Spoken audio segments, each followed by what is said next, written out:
Efendim Titanic Deluxe Bodrum'dan bir kez daha selamlar. Ben Ersin Tekin. YouTube kanalımı takip eden misafirlerimiz satılacaklardır. Bir önceki videomuzda Titanic Deluxe Bodrum'la ilgili bir vlog çalışmasına başlamıştık. Birinci bölüm olarak yayınlamıştık. O videomuzda giriş bölümünden başlamak üzere karşılama, asistanlık hizmetleri, oda seçenekleri ve sonrasında hemen şu karşıdan giriş bölümü olan Park Fora isimli ana restoranda açık büfe akşam yemeği ile ilgili görüntüler sunarak fikir vermeye çalışmıştık. Şimdi bugün yeni bir videoya başlıyorum. Yine aynı noktadayım. Bakın sanat meydanındayım. Bir önceki videoyu izleyen misafirimiz buraya da atılacaklardır. Çok güzel kahveleri yudumlayabildiğimiz yerde burası. Şimdi ana restorana tekrar giriş yapıyorum ve kahvaltıyla başlamak üzere olası sizlerin Titanic Deluxe Bodrum tatilinizde yeni bir güne başladığınızda hani nasıl bir senaryo olacağı üzerine sizlere sunum yapmaya çalışacağım. Kahvaltı festinden sonra sahildeki görüntülerle videoma devam edeceğim. Şimdi tabii kahvaltı büfesine girdiğimiz zaman ilk olarak böyle mis gibi kokularla başlıyoruz. Çok güzel pastalar, poğaçalar, kurabiyeler ve simitler burada. Aynı zamanda börek de var hemen yan tarafında. Peynirli kol böreği de yapılıyor. Bu alanda kahvaltı salonuna giriş yaptığımızı anlıyoruz zaten yani hoş kokularla. Dün akşamki açık büfe akşam yemeği görüntülerinde burada yine bir salata büfesi vardı. Bugün sabah da kahvaltı sunumunda gayet güzel, pırıl pırıl, tertemiz arkadaşlarımız büfeyi hazırlamışlar ve iştah açıcı bir kahvaltı büfesiyle güne başlayabilirsiniz. Kahvaltı büfesinden sonra birkaç adım ileride böyle rengarenk tereyağları var. Çeşitli baharatlarla hazırlanmış. Çok lezzetli, güzel tereyağları bunlar. Şuradaki kahverengi olan hafif acılı olanı. Bunun dışında farklı baharatlar hazırlanmış tereyağları. Onun hemen yanında ise 3, 6 da burada 18 çeşit zeytin sunulan bir bölüm var. Tabi damak zevkinize göre buradan zeytini de seçebilirsiniz.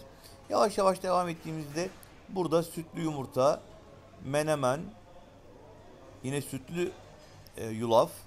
Devam ettiğimizde bakarak ilerliyorum. Menemeni geçtim. Sağ tarafımda kahvaltının aslında sonuna denk gelen böyle çikolatalı, reçelli, ballı kaymaklı bir bölüm var.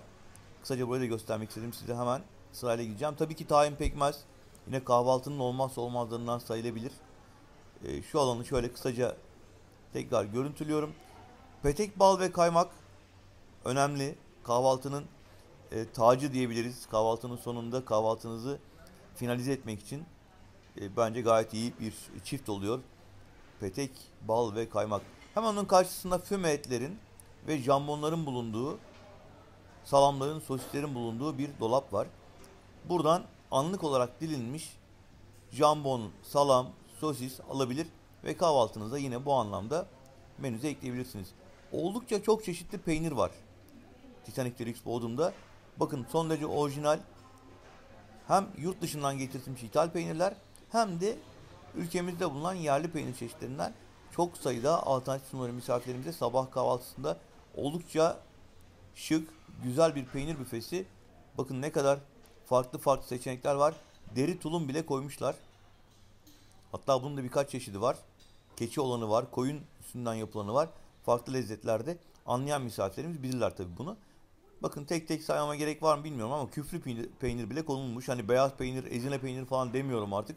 Onlar burada klasik olanlardan, standart olanlardan küflü peynir gibi çok özel peynir çeşitleri de burada bulunduruluyor. Hemen şöyle arkamı döndüğüm zaman bakalım burada neler varmış.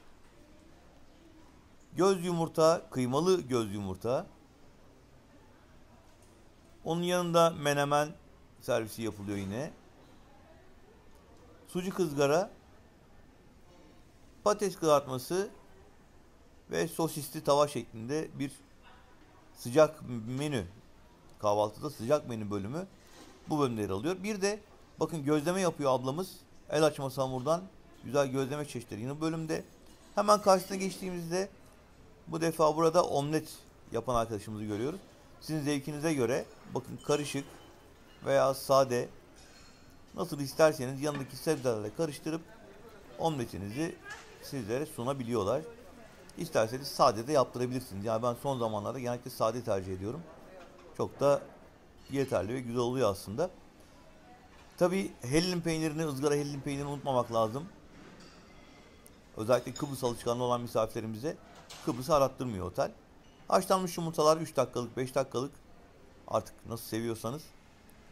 Ve bu bölümdeki göz yumurtalar, hellim peyniri ve pankeklerin olduğu bölümü gösterdikten sonra şöyle yavaş yavaş biraz daha görüntü ekleyeceğim ve daha sonra turuma devam edeceğim.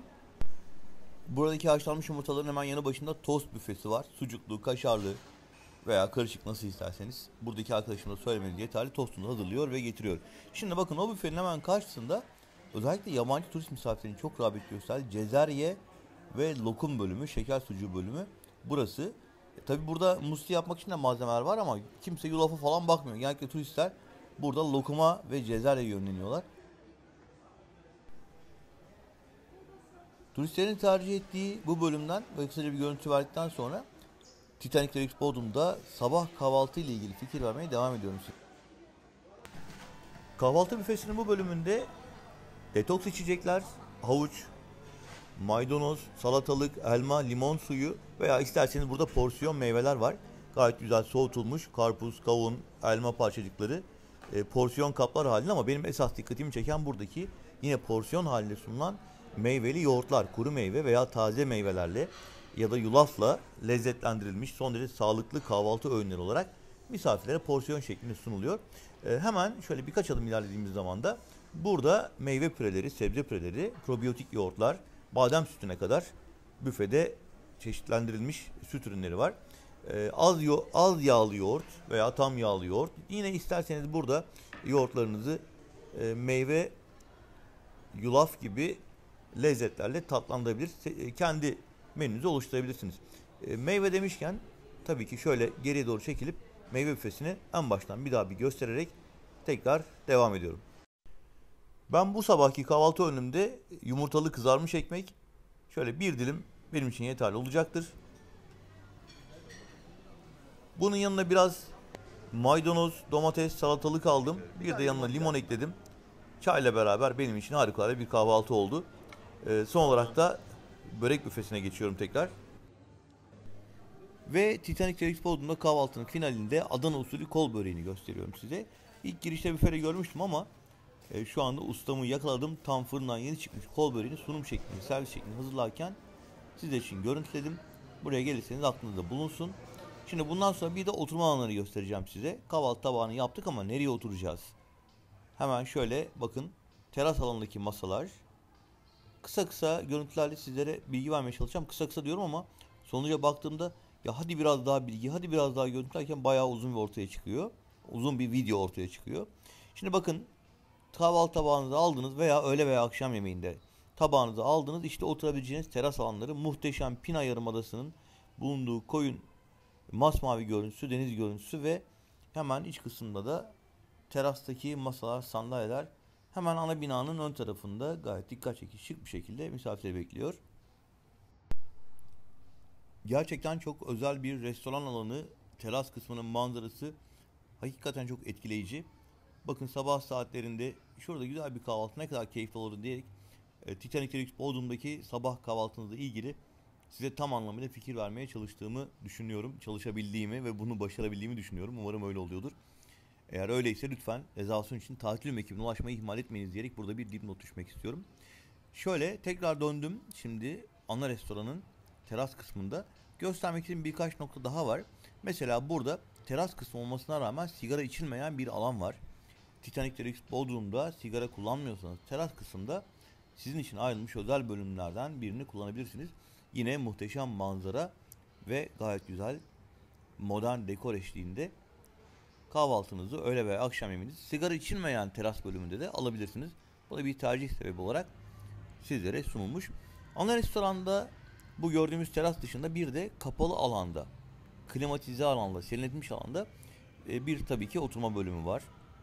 Sizler buradayken tercihinizi iç alanda veya dış alanda olmak üzere farklılaştırabilir ve buna göre tatilinize devam edebilirsiniz. Kahvaltı, öğle, akşam yemeklerinizi ister teras kısmında isterseniz de bu kapalı alan kısmında alabilir. Keyifle tatilinize devam edebilirsiniz. Ve kahvaltı büfesi sonrasında şöyle kısaca bir havuz görüntüsü ekleyerek Titanic Deluxe Bodrum'un bu fantastik güzel manzaralı havuzundan ve güneşlenme teraslarından, şezlongların, şemsiyelerin bulunduğu bölümden görüntüleri alarak sahile doğru yürüyüşüme devam edeceğim.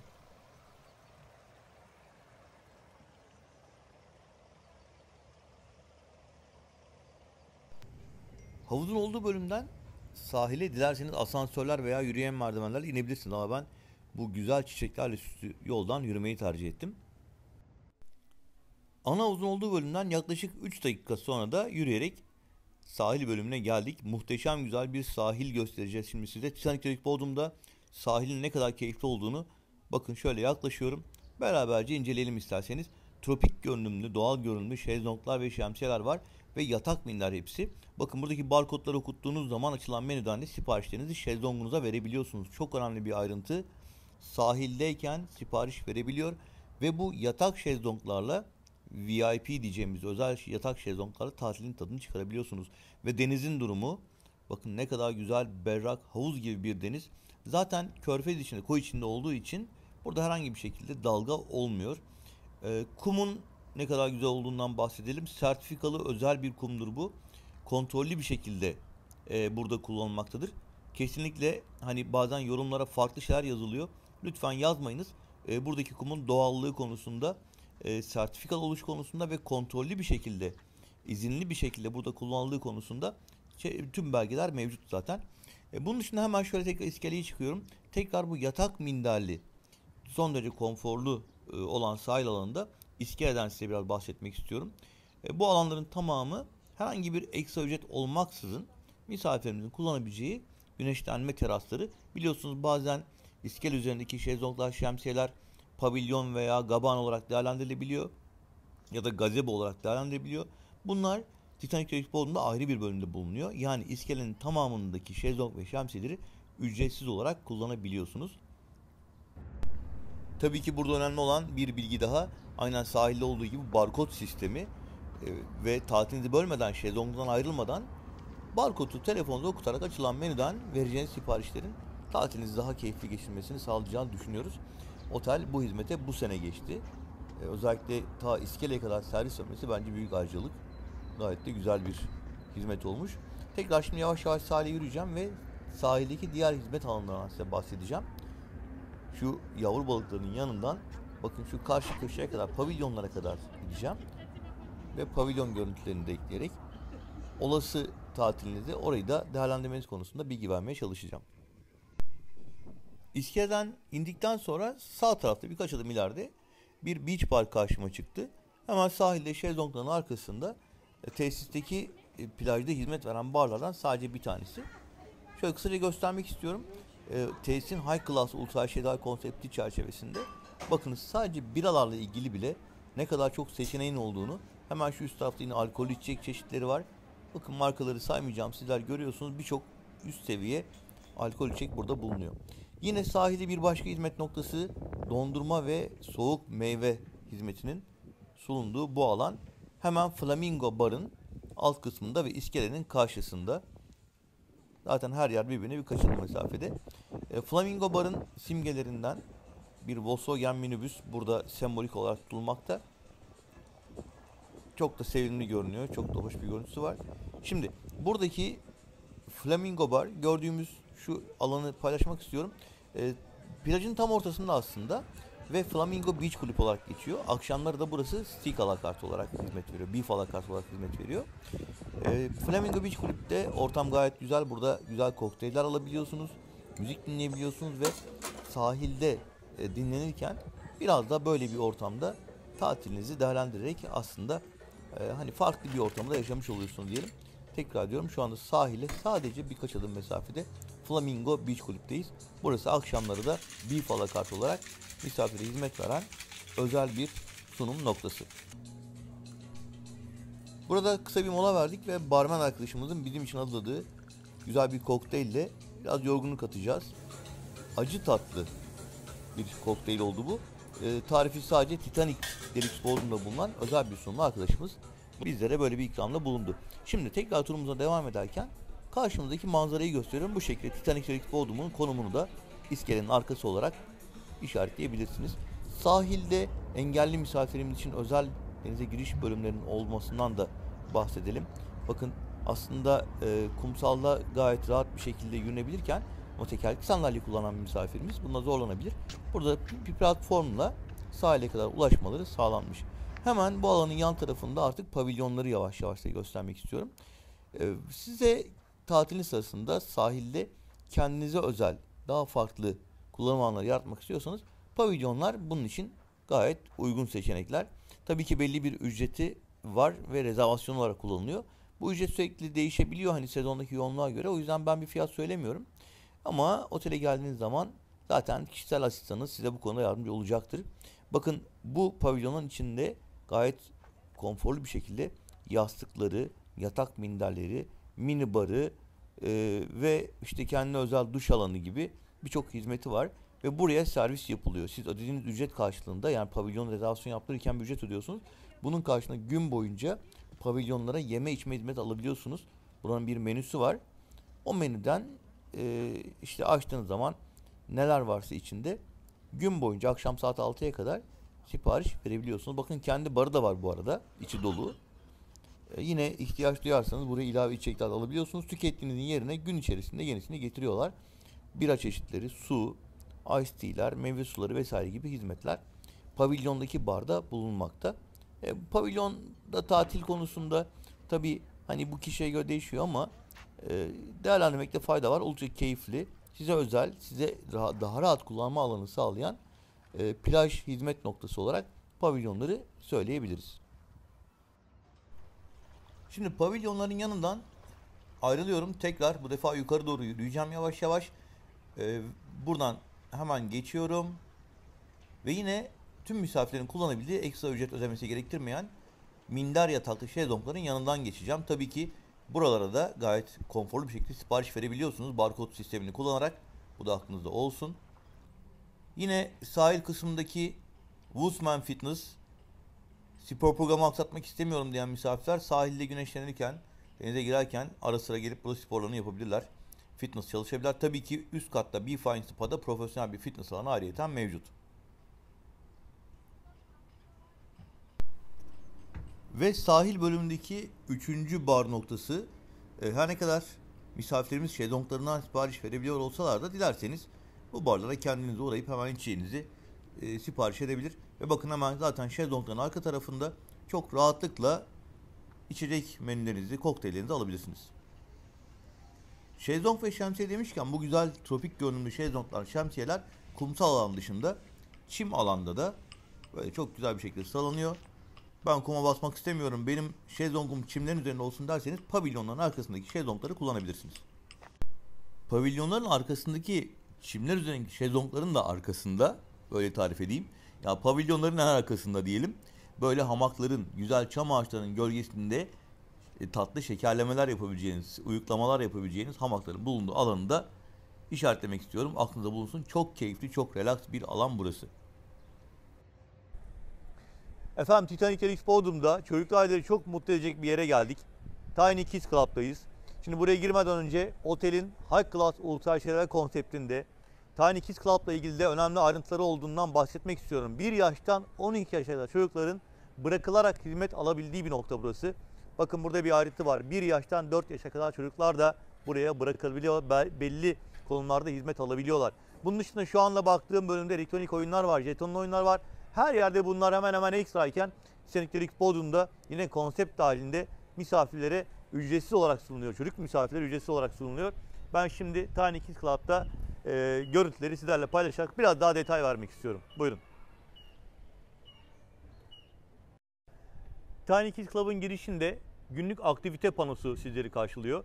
Burada sizlerin veya çocukların ilgilendiği şovlara göre veya aktivitelere göre kendinizi planlayabilir ve saatlere göre, yaş gruplarına göre tercihinizi yapabilirsiniz. Daha sonra şöyle dönerek çocuk kulübünün iç kısımlarından biraz görüntü vermeye çalışacağım size. Korunaklı bir alan, girişi güvenli bir alan. Çocukların kendi başlarına girip çıkamayacağı bir alan burası. Etrafı çevrili, üstü gölgeli yani gölgelikli, yumuşak zemin, büyük bir park gibi. Buraya geldiğiniz zaman bakın şöyle yüksek yerde. Hoş geldiniz. Merhabalar, kolay gelsin. Nasılsınız? Teşekkürler, iyiyim. Siz nasılsınız? Sağ olun. Burada böyle görevli arkadaşlarım sizi karşılıyorlar. Sonra çocukları zannediyorum belli bir teslim şeyi var burada değil mi? Form dolduruluyorlar. Çocuklar burada teslim alınıyor ve anne babanın izni olmadan dışarı çıkamıyorlar. Evet. Tamam. Daha sonra buradan yavaş yavaş ilerliyordu ve Tiny Kids Club'ın görüntülerini eklemeye devam edelim. Ve Tiny Kids Club'da şöyle iç alanları kısaca göstermek istiyorum size. 1 yaştan 12 yaşa kadar çocuklar hizmet alabiliyorlar demiştim. Tabii ki yaşlarına göre farklı aktivitelerden faydalanabiliyorlar. Mesela burada bir Lego odası var. Yine aktivite bölümleri. Lego odası dışında trambolin ve zıp zıp alanları. Şu karşıda dikkat çekici Tiny Chef restoran hemen görüntüye girdi. Burada çocuklar için öğle ve akşam yemekleriyle ara öğünler veriliyor. Kek saati gibi. Bunun dışında tabii meyveli yoğurtlar, meyveli sütler ve taze meyveler burada sunulmakta. Bu restoranında bir teras kısmı var. Hemen şöyle burayı da göstereyim. Çok şirin görünen bir alan. Burada çocuklar yemeklerini alabiliyorlar. Bunun dışında tabii mamaları da burada göstermek lazım. Yine yaş gruplarına göre mama seçenekleri var ise ücreti konsepte dahil olarak hizmet alınabilen bir başka noktaydı. Şimdi hemen içeri girmek istiyorum bir de. Tiny Kids Club'ın içindeki bölümlerden bir tanesi dans ve sanat stüdyosu. Burada yine çocukların yaş gruplarına göre müziğe veya sanata olan ilgilerini artıracak aktiviteler yapılıyor. Buna göre bir donanım hazırlanmış içeride ve çocukların kendini geliştirebilecekleri şekilde bu aktivitelere katılmaları sağlanıyor. Bunun dışında hemen şurada yan tarafta bir bebek uyku odası vardı. Orayı göstermek istiyorum size. İşte burası. Minik misafirin uykusu geldiğinde yine yaşlarına göre park yatakta konuluyor. Ama böyle çok sevimli, şirin bir uyku odası planlanmış. 1-3 yaş arasındaki misafir için de hani bahsetmiştik ya özel bir alan. Burası normalde 1-3 yaş çocuklar otellerde pek bırakılmazlar ama burada bakıcılar eşliğinde çocuklar oyun oynayabiliyorlar. Bebek çocuklar 1-3 yaş arasındaki misafirler hizmet alabiliyorlar. Yine bolca oyuncak ve yumuşak zeminli, korunaklı güzel bir alan burası. Bebekler için hazırlanmış olduğunu bir kez daha hatırlatırım bu bölümün. Ve tekrar şuradan çıkarak turuma devam ediyorum. Şimdi bir de Game Club'a gideceğim. Elektronik oyunların olduğu bölümü göstermek istiyorum size. Tiny Kids Club'ın hemen şu bölümünde de bir çocuk parkı var. Yine oyun alanları içerisinde çocukların hizmet alabileceği. Bu arada her köşede kameralar çocukların güvenliği için ve izole edilmiş bir alan olarak burayı bir kez daha size belirtmek istiyorum bu özelliğini.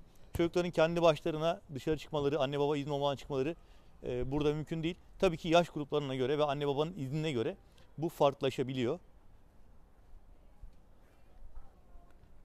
Yine yumuşak zeminli oyun alanları, mini bisikletler ve gayet kalabalık, güzel bir kadro, güzel bir ekip misafire burada hizmet vermekte. İşte burası da Teknik Bodrum'da bir farklılık olarak konsepte dahil ekstra ücret olmaksızın hizmet veren elektronik oyuncaklar bölümü. Neden bahsettiğimi şöyle görüntülerle size sunmak istiyorum. Havalı masalar, basketbol potaları, langırt, PlayStation, aşağıda yumuşak zeminli oyuncak alanları, oyuncak parkurları. Bu tarafa döndüğümüzde yine bol ışıklı çocukların inebileceği oyuncak arabalar ve diğer elektronik oyunlar konsepte dahil olarak ekstra ücret olmaksızın hizmet vermekte. Burası da önemli bir alandı. Sizlere göstermek istedim. Tekrar şuradan çıkış yaparak Tiny Kids Club'daki görüntülerimi sonlandırıyorum ve turuma devam ediyorum. Tiny Kids Club'dan sonra tabii çocuklarla ilgili bölüm bitmedi. Elbette kaydıraklı havuzlar ve aquaparkların olduğu bölüme geldik. Öncelikle şimdi görüntüye giren daha küçük çocuklar için olan yani mini aquapark alanını göstereceğim. Burası böyle 3-4 yaşından işte 7-8 yaşına kadar çocukların eğlenebileceği, yukarıdan kovayla suların döküldüğü, her tarafından sular fışkıran bir aquapark alanı. Burayı kısaca bir gösterelim. Sonra hemen arkasındaki daha büyük aquaparka geçeceğim.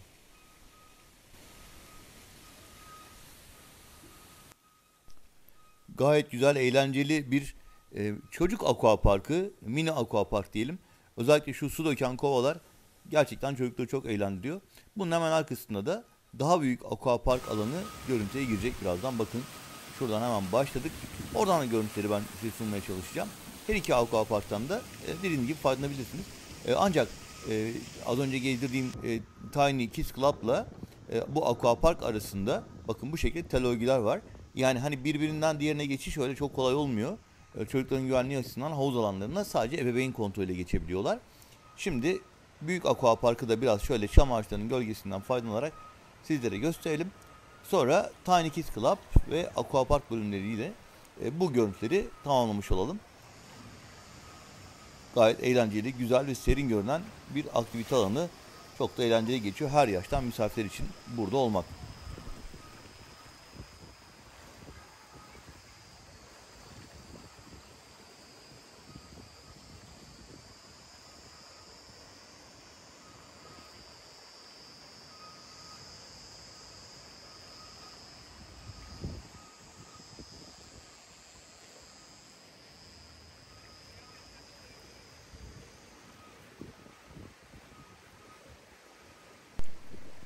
Ve efendim Titanic Deluxe Bodrum'da gün içerisinde tatil esnasında acıktığınızı hissederseniz açık büfe olarak ana restorandaki sunum dışında alakart restoranlar da var. Şimdi bunlar arasında sahilde hasır alakartı var. Gündüz saatlerinde de yine gündüz sinek olarak farklı menüler sunuyor. Ama ben size buradaki İtalyan alakartı tavsiye ediyorum.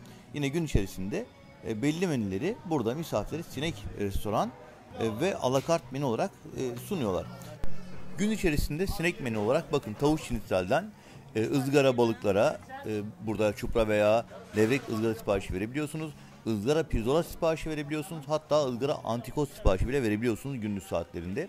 Tabi bunun yanında salata çeşitleri ve bu bölümün olmazsa olması pizzalar. Özellikle gün içerisinde buradaki İtalyan alakarta gelerek pizza bölümü ziyaret ettiğinizde size harikalar yaratan bir pizza ekibi hizmet veriyor. Böyle bir kapalı pizza. Ben tam ismini anımsayamıyorum bunun ama şimdi bakın göstereceğim. Yanında bu şekilde bir peynir sunumu salatanın üzerinde. Ancak bu balon ekmek gibi görünen pişmiş güzel şeyi açınca, hamur açınca içinden karidesler çıkacak ve mozzarella peyniri çıkacak. Dolayısıyla özel işçilikli güzel menülerin bulunduğu bir alan diyebiliriz. Bakın pizza yaparken de onları görüntüledim. Gayet hem benim için keyifliydi hem de pizza yapımı ile ilgili güzel bir şovu da videomuza eklemiş olduk. Arkadaşlarımız da bir taraftan pizzaları hazırlıyorlar. İster 4 peynirli, ister karışık, ister bu şekilde farklı bir görüntüyle çok iştah açıcı güzel bir görüntü. Misafirlerimize hizmet veren bir restoran. Burası da tekrar diyorum şu anda İtalyan alakartın bulunduğu bölümdeyiz.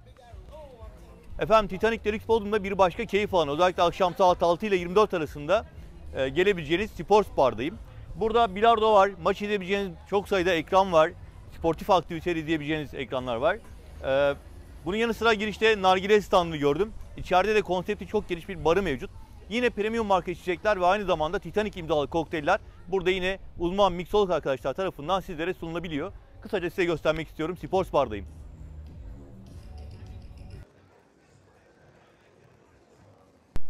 Bu alan Sports Bar'ın teras kısmı. Çok da güzel manzarası var.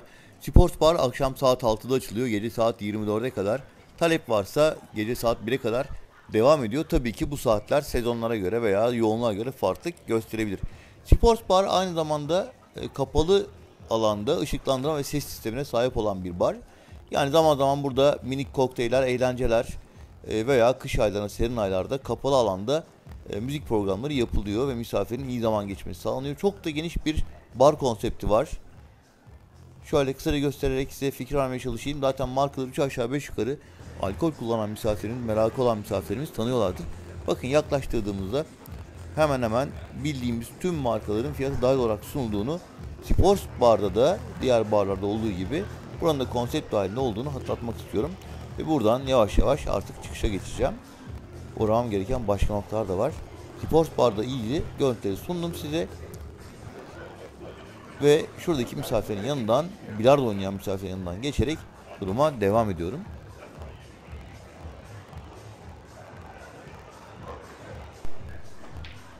Ve Sports Bar'ın teras kısmındaki masalarında şov sahnesini çok net bir şekilde gördüğünü, akşamları bu alanları kullanarak da şov izleyebileceğinizi hatırlatmak istiyorum. Ve şimdi sıra dışı bir yer gezdireceğim size. Maji Sanat Galerisi'ne geldim. Burası Titanic Deluxe Bodrum'un bünyesinde Gaye Donay hanımefendinin işlettiği bir sanat galerisi. Ve çok sayıda yağlı boya tablosuyla sanat eserlerini burada bulabilirsiniz. Mesela Taner Yılmaz'ın bir çalışmasını burada sergilemişler. Buradaki tablolardan satın alabiliyorsunuz. Otele geldiğiniz zaman tatil yaparken buradaki sanat galerisinde gözlemlediğiniz ve gözünüze kestirdiğiniz bir tablo var ise buradan satın alabiliyorsunuz. Hepsinin fiyatı yazıyor üzerinde, etiketleri yanında. Ve şöyle baktığınız zaman yine Özdemir Altan'ın Vincent isimli tablosu. Farklı konseptlerde her sanatçının kendine has tarzıyla uyguladığı tabloların bulunduğu bölüm işte burası. Bakın Güneş Işığı isimli bir tablo da burada yer almakta. Şu gözüme çarptı. Az önce işte bir tane değişik bir versiyonunu görmüştük. Taner Yılmaz'ın Hipnoz serisi 2 isimli tablolarından bir tanesini buradan bir kez daha görmüş olduk. Bakın buradan çıktığımız zaman sol tarafa devam ettiğimizde bu sanat galerisinin diğer bölümü yine bizi karşılayacak. Şu anda önümüze çıkan yarım at heykeli ise oldukça pahalı bir sanat eseri olarak otelin bu Moji isimli veya Mohi isimli, tam olarak nasıl okunduğunu bilmiyorum açıkçası, itiraf etmem gerekirse, burada sergileniyor. Yine sanat galerisinin devamı da burada bakın Gaye Donay hanımefendinin imzaladığı bir sanat galerisi çalışması Titanic Deluxe Bodrum'un bünyesinde yer almakta. Ve turuma devam ediyorum. Titanic Deluxe Bodrum'da gezime devam ediyorum. Keşfime devam ediyorum. Şimdi yürüyüşümüz sırasında karşımıza çıkan bir başka önemli nokta Be Fine Spa. Titanic otellerin gerçekten çok nitelikli spa markası Be Fine ve Titanic Deluxe Bodrum'da da muhteşem bir ortamda harikulade bir manzaraya hakim bir spa merkezi misafirin hizmetine sunulmuş durumda. Tabii ki bu spa merkezinin gördüğümüz kullanım alanları ekstra ücret ödemeksizin kullanabileceğiniz hizmet alanları olarak sunuma açılmış durumda. Girişte hemen buradan havlunuzu alabiliyorsunuz. Bakalım şöyle ilerlediğimiz zaman karşımda neler çıkacak sırasıyla size göstermeye, anlatmaya çalışayım. Be Fine Spa'da öncelikle çok kaliteli vücut losyonları, masaj yağları ve bakım ürünleri kullanıldığını söylemek istiyorum. Girişten itibaren bu ürünlerin sergilendiğini ve misafirlere bunlarla ilgili bilgi verildiğini, istekleri dahilinde de buradaki ürünlerden seçerek hizmet alabildiklerini söylemek isterim. Bakın şurada yine hem koku anlamında hem de vücuda uyumu anlamında misafire brief verilerek misafirin kendi tercihleri belirleniyor ve buradan spa merkezine giriş yapabilirsiniz. Ve spa merkezinin önemli özellik noktalarından bir tanesi havuz kısmı, relax havuz kısmı. Mesela bu havuzun hem açık alanda hem de kapalı alanda ayrı ayrı bölümleri var. Tabii birbirine bağlantılı bir havuz burası. Tek bir havuz aslında. Ama bir bölümü açık alanda relax havuz olarak hizmet veriyor. Diğer bölümü de kapalı bölümde. Şöyle içeri geçip göstereyim. Evet. İşte burası da yine bahar aylarında ve kış aylarında ısıtmalı olarak hizmet veren kapalı havuz ve relax havuz olarak ben isimlendiriyorum. Hemen arkasında da fitness center var. Şimdi oraya da geçeceğim. Titanic Deluxe Bodrum'da fitness center'daki kullanılan malzemelerle ilgili fikir verelim size. Olur da hani spor düzenini aksatmadan antrenmanlarınızı yapmak istiyorsanız bu bölümdeki fitness center kullanabilir. Hemen önündeki relax havuzda ve kapalı havuzda da havuz keyfi yapabilirsiniz. Bakın havuzdan çıktım. Buradaki vitamin barının önünden geçeceğim. Detoks içecekler veya meyve suları, İsterseniz de çayınız, kahveniz burada sizin için hazırlanıyor ve sunum yapılıyor. Spor yaparken, spa keyfi yaparken dinlenebileceğiniz noktalardan bir tanesi işte burada. Çok güzel limonata ve detoks sularda yine her zaman halihazırda burada sizleri bekliyor.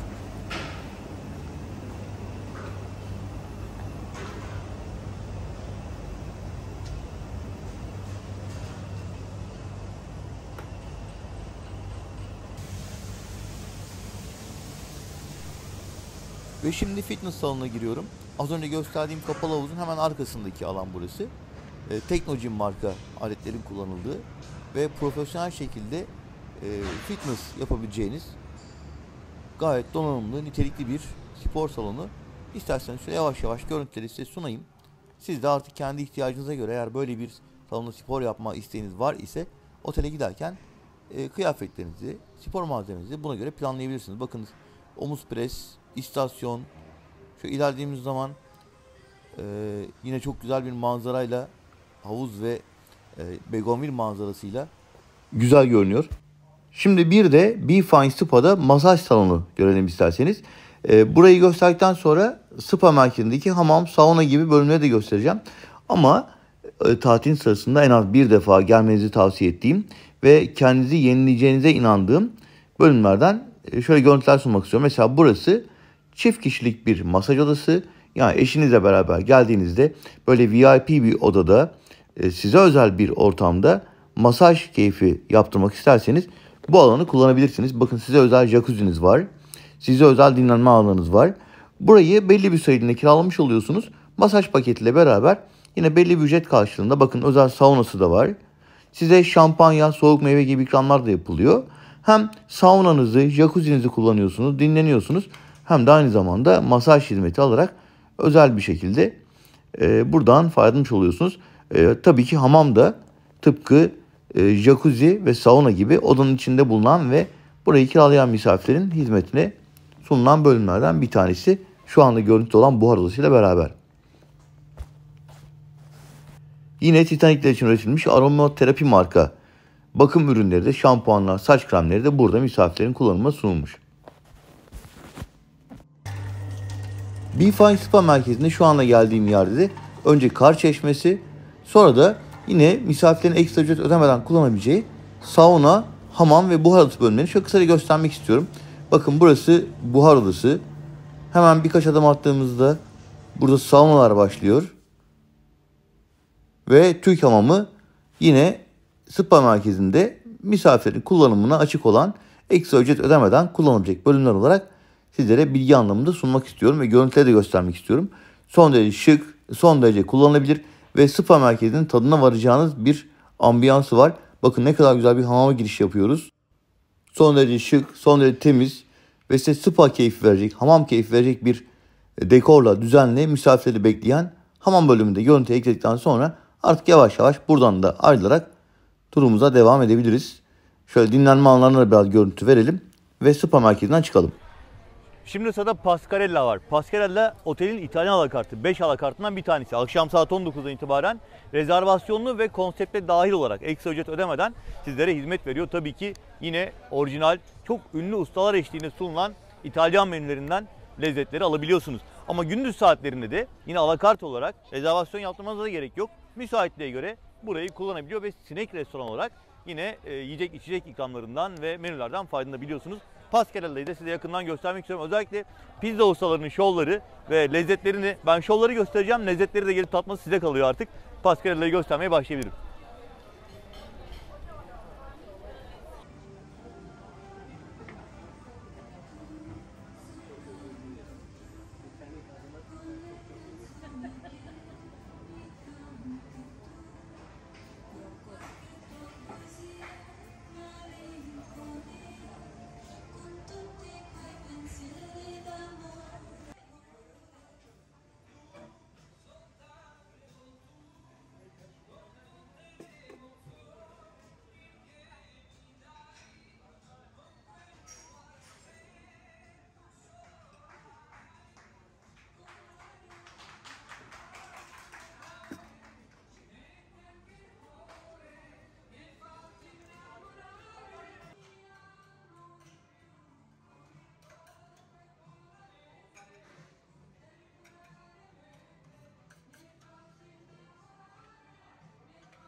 Efendim Titanic Deluxe Bodrum'un en özel alakartlarından bir tanesi.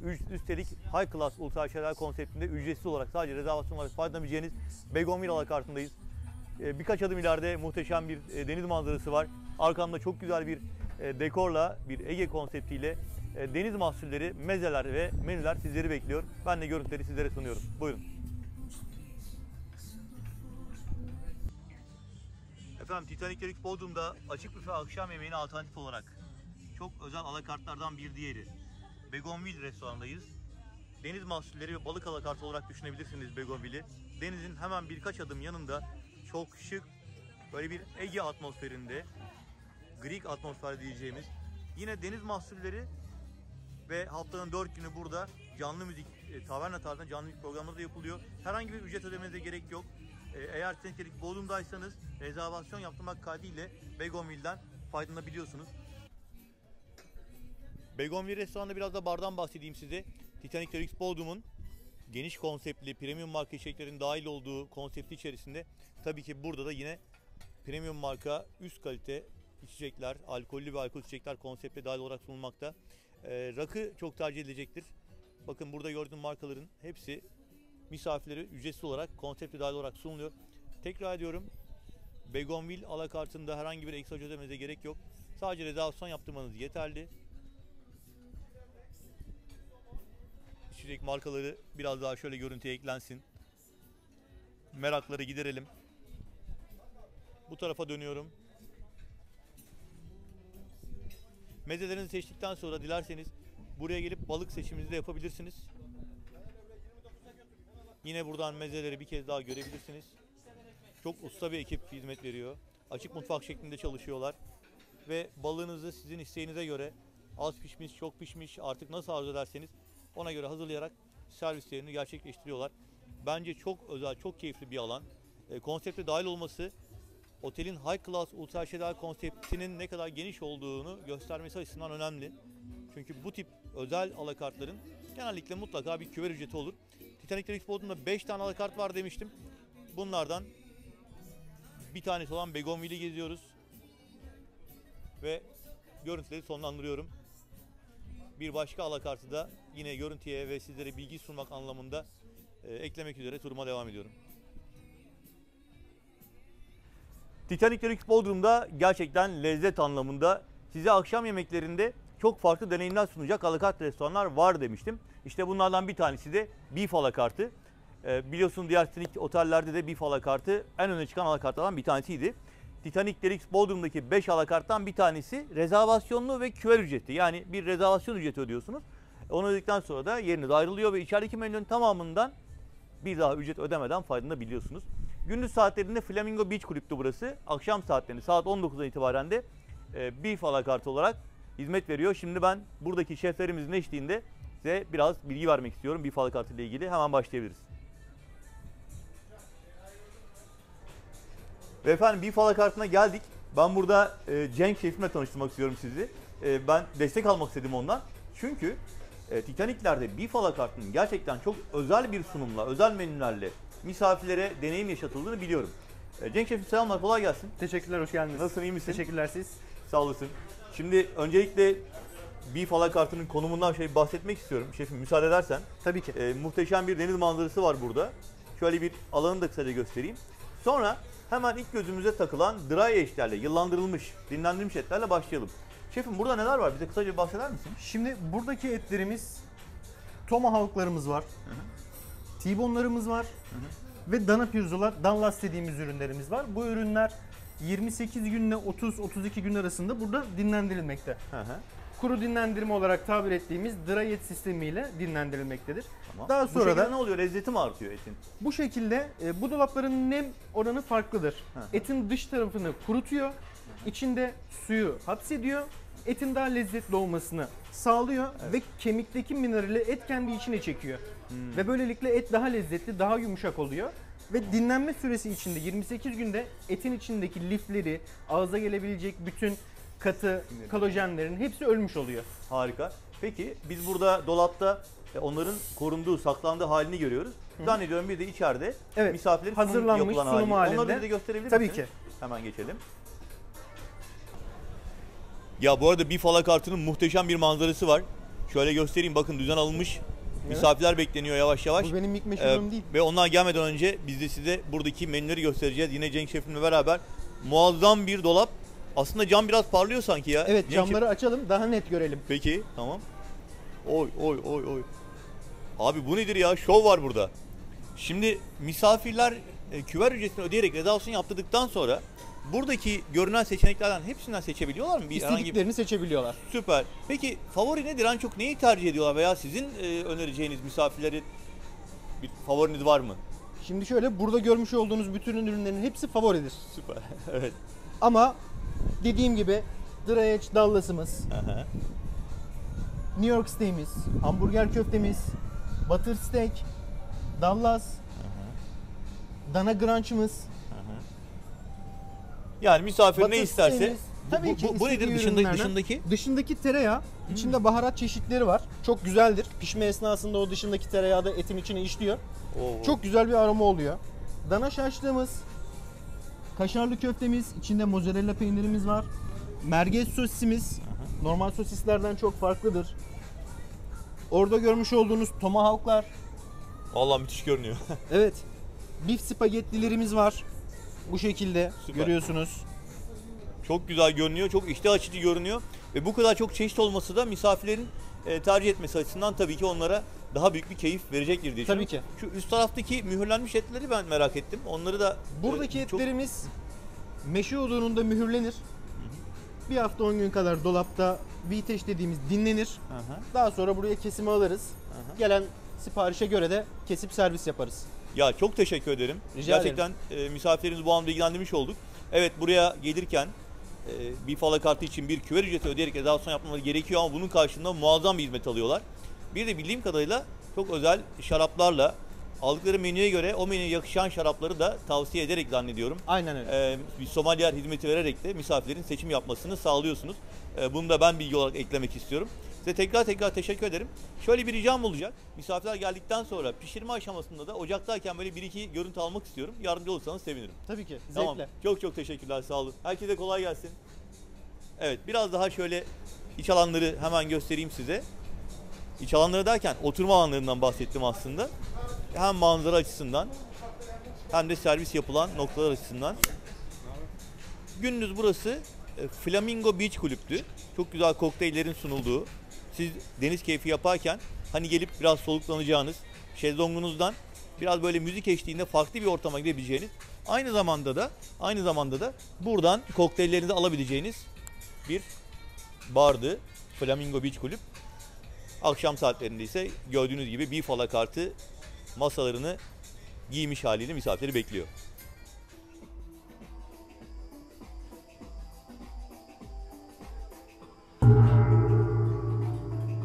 Ve Nori'ye hoş geldik. Hoş bulduk. Kolay gelsin.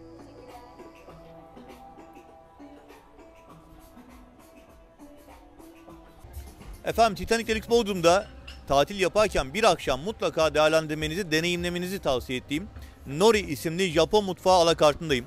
Şimdi burada gerçekten size kendinizi çok iyi hissettirecek ve iyi ki bu deneyimi yaşadım dedirtecek özellikler var. Hasan ve Hüseyin şeflerim iki kardeş ve bu konunun üstadı, uzmanı olarak mutfağı oluşturmuşlar. Bütün menüleri, seçenekleri, sosları onlar kendileri hazırlıyorlar ve misafirlerimize sunuyorlar. Şimdi genellikle Japon ve Uzak Doğu mutfağı dediğimiz zaman biz biraz bir adım geri atıyoruz. Ya çiğ yemekler mi yiyeceğiz diye. Aslında öyle değil.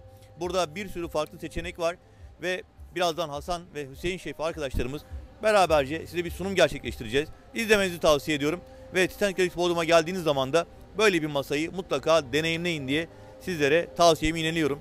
Nori alakartı aynen bir falakartı gibi bir küver ücreti karşılığında size hizmet veriyor. 30 euroluk bir ücreti var şu anda ama bu ücret karşılığında size dünyanın daha bir ucundan getirtilmiş özel lezzetleri sunuyorlar. Ve bununla ilgili bir sınır yok. Beğenmediğinizin yerine bir başkasını deneyimleyebiliyorsunuz.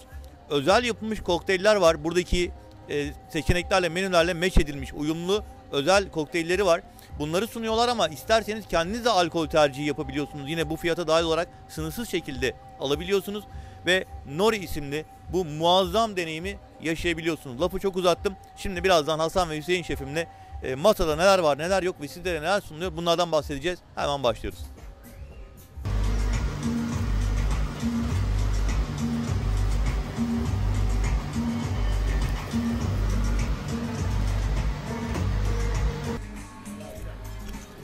Valla hani Nori Uzak Doğu alakartı bizim orada ne işimiz var diyen bazı misafirlerimiz olabilir.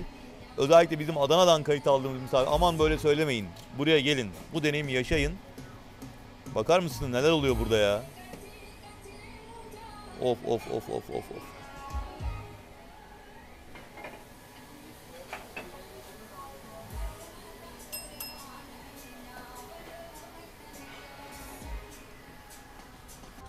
Efendim Titanic Delik Bodrum'da bir alakart deneyimi daha yaşayacağız ve size hissettirmeye çalışacağız. Nori isimli Japon mutfağı alakartındayız ve burada muazzam bir ekip var. Hasan ve Hüseyin kardeşlerimiz, iki ikiz kardeş ve bu konuda uzman arkadaşlarımız. Tokyo'da bir Japon restoranında sizin önünüze ne sunuluyorsa burada da aynı oranda, aynı başarıyla getirilebiliyor. Ben bu tarafta Hasan Şef'im, sağ tarafında da Hüseyin Şef'imden rica edeceğim. Bizim Türk misafirlerimiz buraya geldiklerinde onlara ne sunuyoruz Hasan Şef'im? Bize bahseder misiniz? Neler var burada? Öncelikle geldiğiniz için teşekkür ederim. Rica ederim. Şöyle, misafirimiz başlangıçta geldiği zaman masaya oturmaz karşılayacağımız şey edamamemiz oluyor. Japonya'dan ithal olarak gelen. Japonya'dan ithal gelen fasulyeye benzeyen. Evet, tam anlamıyla fasulyeye benzeyen. Tuzlu Tamam. şekilde veriyoruz. Malzeme Tamam. tuzuyla. Tercihe bağlı acılı şekilde de sunabiliyoruz. Tamam. Sonrasında karides cipsimiz oluyor. Karides başlangıç cips. için. Tamam, bunu tanıyoruz. Biraz Ondan daha sonrasında aşinayız. misafirlerimiz bunlarla... Biraz daha mikrofon altında. Evet, lütfen. Ondan Tamam. sonrasında soğuk başlangıçlarımız eşlik ediyor. Akya tatakili salatamız geliyor. Acı lahana salatamız geliyor. Acı lahana salatası. Evet. Bu ne dedin Hasan Şef'im? Akya tataki salatası. Asya tataki salatası. Balık mı var bunun içinde? Evet efendim. Ne balığı var? Kuzu balığı var. Bodrum bölgesinde çok bilinen. Öyle mi? Akya diye geçer. Tamam. Sonrasında levrek carpaccio'muz. Levrek carpaccio. Ikuro ve topiko eşliğinde. Hı hı. Ondan sonrasında orkinos tartarımız var. Bu da karides cips üzerinde orkinos tartar olarak sunuluyor. Evet, sunum olarak. Hı hı. Evet. Bir sonraki soğuk başlangıcımız ise sırlanmış somon. Pürmüzlüyoruz. Bunu ve lezzet anlamında iç tadını vermeye çalışıyoruz misafirimize. Sırlanmış somon biraz iç tadı veriyor. Evet. Yanında sarımsak mı var şefim? Yanındaki yeşil soğan ve Yeşil soğan. sayı olansa takuan. Bu da Japonya'dan geliyor. Çin turşusu. Yine Japonya'dan ithal Evet, getiriyorsun bunları. kesinlikle. Soğuk başlangıçlarımız bu kadar. Bundan sonrasında ara sıcaklarımıza geçiyoruz. Burada şefim olarak Hüseyin'e vermek isterim. Tamam. Hüseyin şefim hemen mikrofonu sana verelim. Ara sıcaklarımızı bize Merhabalar. özetlesin. Öncelikle hoş geldiniz Hoş tekrardan. bulduk. Ara sıcaklarımızda başlangıçta shrimp tempuramız, karides tempuramız eşlik ediyor. Kendisi el yapımımız bir özel sosumuz var, acılı. Ondan sonra da mısır tempuramız var efendim. Özel Mısır tempura, reyhanlı karides mısır tempura. tempuramız var. Reyhan soslu. Evet. Ve ondan sonra direkt olarak ara sıcağımıza dahil olarak robotomuz var masada. Şu ızgaramızı mı? Bak, Evet. yani bu bizim kendi pişin kendi gibi bir şey oluyor. Aslında biz Kesinlikle Japon öyle. uzakto dediğimiz zaman sanki Kesinlikle öyle. sanıyoruz ki hep çiğ balık yiyeceğiz ama öyle Yani değil yani iş. Asya mutfağında bizden bir iz bırakmaya çalışıyoruz Harika. aslında. Misafirlerimizi hemen ızgarayla karşılıyoruz. Bir tabağımız var, karışık bir tabağımız. Skolopumuz var. Deniz tarağımız. Ve dinlendirdiğimiz bonfilelerimiz var ve 2 tane sos eşliğinde. Mantarlarımız ve şeylerimiz de oluyor. Sebzelerimiz de oluyor onun içinde. Ondan sonrasında hemen sushi menümüze geçiyoruz. Sushi menümüze Hasan ustamız daha etkin. Tamam. Daim olsun. Sadece 2 mikrofonumuz var, hemen el değiştiriyoruz. Peki. Şöyle sushimizde nigi olarak orkinos nigi veriyoruz. Maguro nigiyi. Hangisi o Hasan şefim? Şöyle nigilerimiz. Tamam. Kişi başına birer tane veriyoruz ama misafirlerimiz talep ettikçe karşılıyoruz kesinlikle. Tamam. Yani misafirin tercihine bağlı olarak Suzuki, levrek, birçok ürünün nigisini gönderebiliyoruz. Vegan misafirlerimize tamago olarak, Hı. yani vegan misafirlerim için değil de avokado, salatalık, yani birçok yani Ya balık yerine bitkisel Tabii ki. ürünler kullanabiliyoruz orada. kesinlikle. Evet. Sıcak sushi'miz var, pili, yağdan çıkıyor kendisi. Türk misafirlerimizin en çok sevdiği soslardan. Şu mu abi? Evet, kesinlikle. Biraz çıtır tadı var galiba onun. Evet, biz bunu Evet. Türk misafirlerin daha da çok hoşuna gidebilmesi için acı bir sosla bütünleştirdik üstünde. Arkasından kapa makimiz gidiyor. Kaliforniya misafirlerimizin tamamına hitap edebilmesi için uzak doğu en uzaktan bile bakan bir kişinin görebildiği tek şey Kaliforniya öldü. Hasan şefim mikrofonu evet Aha. tamam. Ya sesimiz daha böyle Tabii. bilgiler tam çıksın diye. Tamam. Ondan sonra 2 spesiyel sushi'miz var. Kendi spesiyallerimiz. Dereotlumuz var. Somon tartarlı sushi'miz var. Yani misafirlerimiz dediğim gibi bu set olarak gidiyor ama misafirlerimiz kendi tercihleri varsa beğendikleri sushi'ler bunları bir servis saatinde hazırlayıp gönderebiliyoruz. Harika. Ana yemek olarak neleri sayabiliriz? Hüseyin Usta. Ana yemeklerde ben Hemen Hüseyin şefim tekrar aldı. Ana yemekleri sayıyoruz. Ana yemeklerimizde spice soslu bonfilemiz var. Kendi özel sosuyla beraber. Burada Hemen gösterelim. bonfilemiz, susam soslu bonfile. Susam yağlı ve sarımsaklı özel bir sosumuz var. Evet, yine sizin kendi özel yapımınız bir sos. Kesinlikle. Sarımsaklı, susamlı. Lezzeti çok etkileyicidir. Denemenizi isterim. Misafirlerimize tavsiye ediyoruz Kesinlikle. denemelerini. Çıtır ördeğimiz var. Çıtır ördek. Susam yağlı yufka eşliğinde sunuyoruz şöyle. Yeşilliklerimizi servis ettikten sonra kullanılmak için. Hemen bir de örnek sergiliyor bize Hüseyin şefim. Ama şu an çekimin acizine uğradık diyelim. Şöyle soslarımızla beraber ördeğimizi koyuyoruz. Tadımı çok şey yapıyorlar. Şöyle yenmesini tavsiye ediyoruz biz Ha, evet. misafirimize ama özgünlük tabii ki Misafire misafir kalmış. kendi isteğine göre şey yapabiliyor. Acılı çıtır tavuk kanadımız var. Tamam. Acılı. Targa karidesimiz var. Hüseyin Şef'im mikrofonu yaklaştırır mısın? Targa Kusura karidesimiz bakmayın. var. Bir de somonumuz var. Tamam. Şimdi Teriyaki somon. ben burada şöyle özetlemek istiyorum. Nori alakartında aynen beef alakartta olduğu gibi bir küver ücreti ödüyorsunuz. Ben misafirin merak ettiği şeyleri bildiğim için hemen özetlemek istiyorum. Hasır'da, Begonville'de ve Pascarella'da konaklama ücretine dahil olarak rezervasyonu faydalanabiliyorsunuz. Nori'de ve Beef'te bir küver ücreti ödüyorsunuz. Şimdi bakın burada çok farklı bir deneyim var. Gerçekten 4 gün 5 gün geldiğiniz zaman Hasan ve Hüseyin şefim bu işin eğitimini almış ve defalarca ödül kazanmış. Size farklı lezzetler, deneyimler yaşatabilecek bir masa hazırlıyorlar. Zannediyorum şu anda 30 euro Nori'de rezervasyon bedeli. Ama bunun karşılığında zaten birçoğu ithal getirilmiş muazzam lezzetleri size sunuyorlar. Alkol konusunda herhangi bir sınır yok. Siz kendi kokteyllerini tabii burada size sunuyorlar ama isterseniz farklı seçenekler de talep edebilirsiniz. Size gelen menüyü beğenmezseniz bir başkasını deneyebilirsiniz.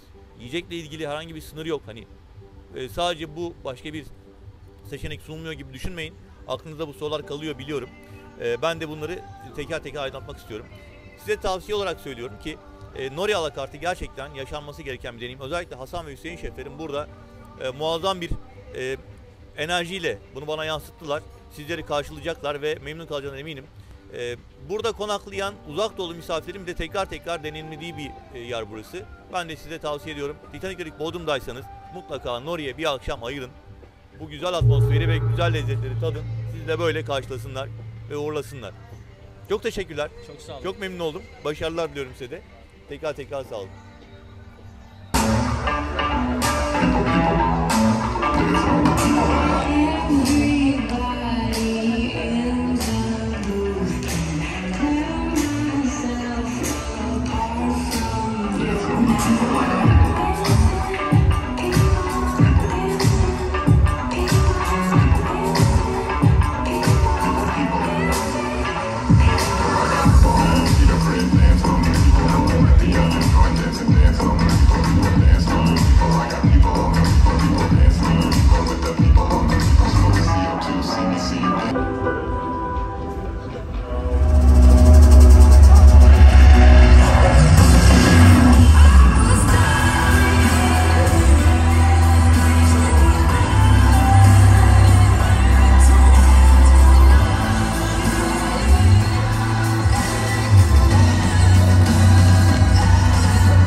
Efendim 2 günlük Titanic Creek Bodrum çalışmamın sonuna geldim. Benim için oldukça yorucu ama çok keyifli bir 2 gün geçti. Bu 2 günde hiç denize, havuza girme şansım olmadı. Bol bol görüntü çektim ve bunları sizlerle paylaşacağım. Ama bu akşam yorgunluğumu atmak için tekrar Irish Bar'a geldim. Ve Mehmet kardeşimle buluştum. Hoş geldiniz. Yorgunluk atmak için en favori kokteylini benim için yapar mısın dedim. Mehmet ne yapıyoruz? Memnuniyetle Green Apple Martini yapacağız. Tamam. Hafif mayhoş bir şey olacak galiba. Mayhoş olacak, Tamam. seveceksiniz. Yorgunluğumu alacak mı? Tabii ki de. 6 siyah vodkamızı koyuyoruz. Tamam.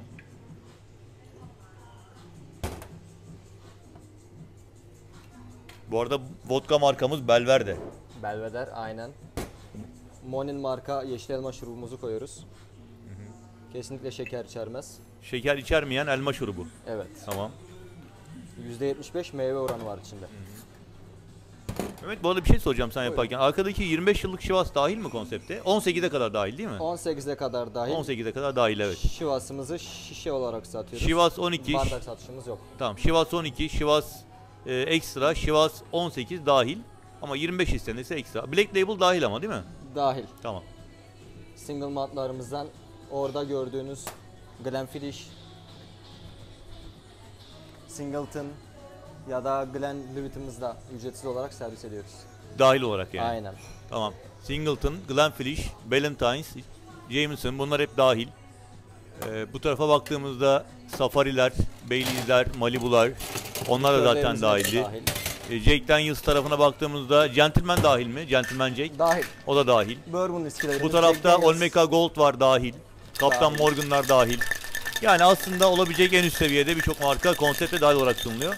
Tabii çok istisnalar var yani. Daha çok yıllanmış, daha premium markaları isterseniz onları da ücret karşılığı. Tabii ki yok denmiyor. Size yine hizmet veriliyor. Bu arada Mehmet de şovunu yapıyor. Cinlerimizden de Tangray'imiz, Tangray No 10'imiz, Beefeater, Gordon ve Bombay'imiz ücretsiz şekilde servis edilmektedir. Ama tabii burada esas önemli olan artık bence hani markalar bir şekilde birçok yerde verilebiliyor ama sizin bu özel kokteylleriniz bence öne çıkıyor. Yani Titanic imzalı kokteyller Daha bence çok, biraz daha akılda kalıyor diye düşünüyorum. daha çok öyle oluyor. Evet. Güzel, estetik ve hoş bir sohbetle yaptığımız zaman Evet, aynen.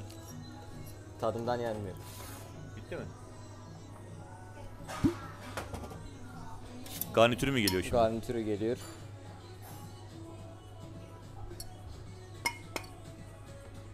Afiyet olsun efendim. Çok teşekkür ederim. Rica ediyorum. Ve ben şimdi misafirlerimin yerine neydi adı Mehmet? Green Apple Martini. Green Apple Martini içiyorum. Titanic'teki Bodrum'a geldiğiniz zaman efendim Mehmet'i bulun. Ben beğenip beğenmediğimi söyleyeceğim şimdi size. Hemen bakıyorum. Müthiş güzel kokuyor yalnız.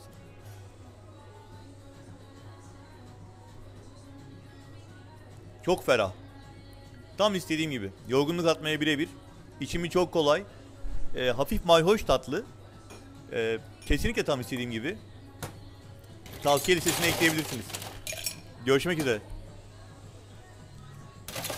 Afiyet olsun. Ve efendim Titanic Deluxe Bodrum videomuzun sonuna gelmiş olduk. Eğer tesisi beğendiyseniz, benim yaptığım çalışmayı beğendiyseniz, benim yaptığım çalışmanın sizin karar vermenize, Titanic Deluxe Bodrum'a rezervasyon yaptırmanıza katkısı olduğunu düşünüyorsanız lütfen rezervasyonunuz için tatil ekibine ulaşmayı ihmal etmeyiniz. Bizler rezervasyon taleplerinizi memnuniyetle bekliyor olacağız.